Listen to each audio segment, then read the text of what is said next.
Sa kabila ng masayang vibes ngayong Christmas season, hindi maiwasan ng ilan nating kapatid na makaranas ng pangungulila at lungkot o holiday blues. Pero ano nga ba ang dahilan nito at paano ito maagapan? Para bigyan ng mukha ang balita, Mobile Journal, RR Tubise.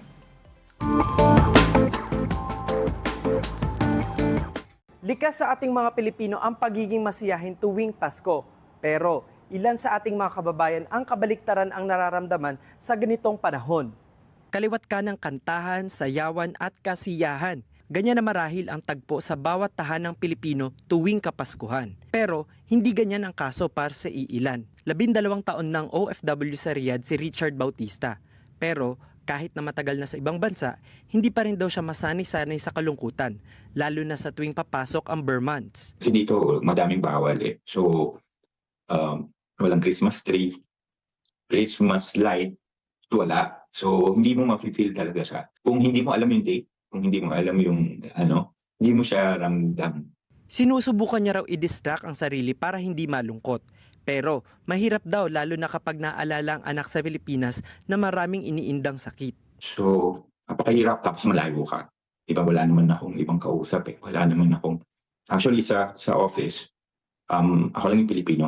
Eh, hindi katulad sa atin eh, na hanap ka ng kaibigan mo. Tapos, kwento mo pa rin nararamdaman mong mahirap. So, kaya pag every time na naiisip ko yung anak ko or yun yung pinaka sa akin,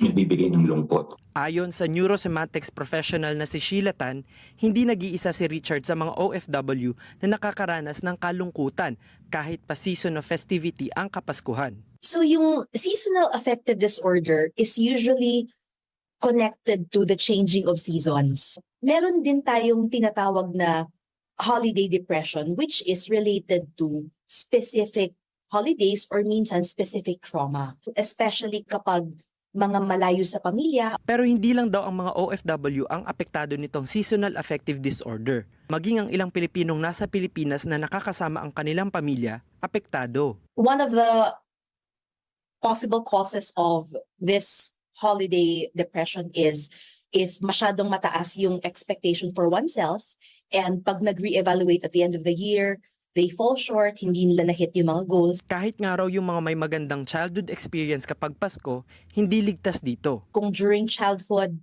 the way pinresent ng magulang is, it's magical, we get everything, parang life is a fantasy.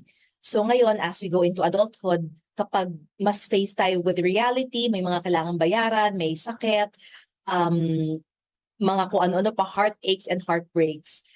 Again, parang ang layo nung difference kapag i-compare natin sa dati. Kaya ang payo ni Sheila para maiwasan ang holiday blues, Have good quality relationships with the family that is life-giving for us. Be compassionate of ourselves. If we could change that negative internal dialogue into something positive, ang laking impact nun sa well-being natin all throughout the year, not just during holidays. nag-iba man ang ihip ng hangin ngayong Kapaskuhan para sa ilan, tandaan lang, nariyan ang ating pamilya o mga kaibigan para ating sandalan. Mobile Journalist RR Tubise po, hatid ang mukha ng balita.